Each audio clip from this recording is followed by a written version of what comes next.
السلام عليكم ورحمة الله وبركاته. عاملين ايه يا شباب؟ متاخذنيش بقى. تعبان بقالي كام يوم وبدأت اتحسن، بس بصوا صوتي برضه وزوري، بس قلت برضه اطلع اعمل لكم فيديو عشان متأخرش اكتر من كده. طب شوفوا القص ده، دي حاجة غريبة. الدكر ده امبارح بحط له ايدي كده، مش عارف يعضني بالراحة قوي. طبعا انتوا كنتوا بتشوفوا الفيديوهات بيعضني جامد، بس عضته مش عارف يعضني. فعضته فص توم، هنشوفوا ايه البتاعة بتاعته كده. قاعد على حصوتين، الحمد لله الحصوتين فيهم كسر. تمام.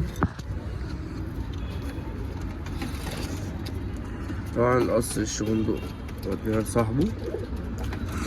والقص ده بقى كان معاه حصوتين وكان فيهم كسر. حصوتين فقسوا كل حاجة والزغلولين طلعوا. هما امتنعوا عن تأكيل زغلول وأكلوا زغلول. بعدين أنا آخد الزغلول اللي هما مرضوش يأكلوا أكلت. بسم الله ما شاء الله. أكل يا دوب قعد يومين من التأكيل وراح جاي ميت. لما مات أنا بمسكه لقيت حسو يعني هو آكل، أنا مأكله والأكل لسه فيه، لسه يعني في معدته، مش جعان، مش ميت من قلة الأكل ولا حاجة، لأ ميت من إن تاتا يعني مرضتش تدفيه أو حاجة، مع إنها مدفية ده ومأكلين ده كويس أوي والأكل عندهم كويس. اطلع فعلا يطلع يا النوع.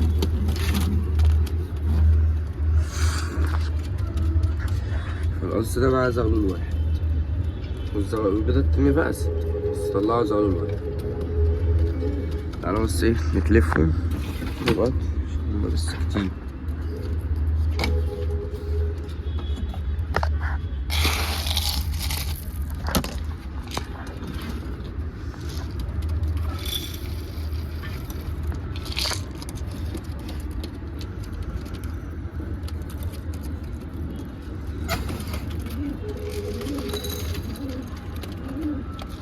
مالكش غير العض.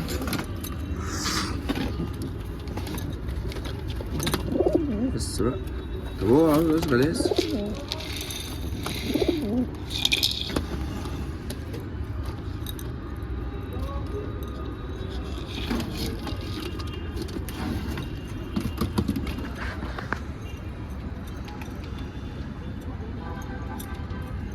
يا ريت لو وصلت لحد دلوقتي تضغط لايك، اشترك في القناة وانت مش مشترك، وفعل زر الجرس. يعني مفيش بعد كده، انا طالع وبرد مموتني. في اخبار تانية على العصافير. العصافير دي هرب مني واحد، هرب من الزغاليل دي فرد. ليه بقى؟ عشان السبت في فتحة والسفين، الفتحة دي عدى منها، فتحتهم في السبت ده مطار ده. فما خدتش بالي من الفتحة دي، هو احتمال كبير الزغلول يكون خلع من هنا. بس عايز اوريكم حاجة. شايفين الحمام ده؟ تقريبا العصفور بيروح وبيجي هنا بقى. بصوا شايفينها؟ اهو هنا نمسكوه. القصة بتاعنا ان شاء الله.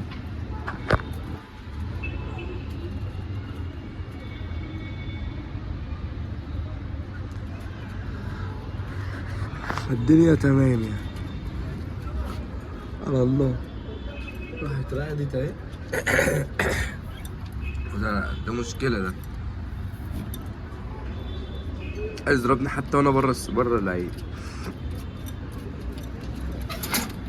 افتحوا ده كده.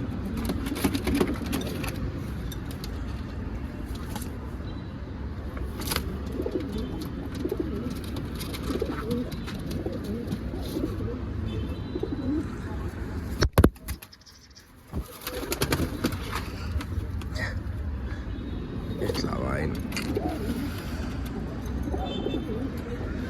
بس ده فيديو انا طالع بس ايه اوريكم الحاجات اللي حصلت. يا ريت تشتركوا في القناه، تفعلوا زر الجرس، تضغطوا لايك للفيديو ده. يلا سلام.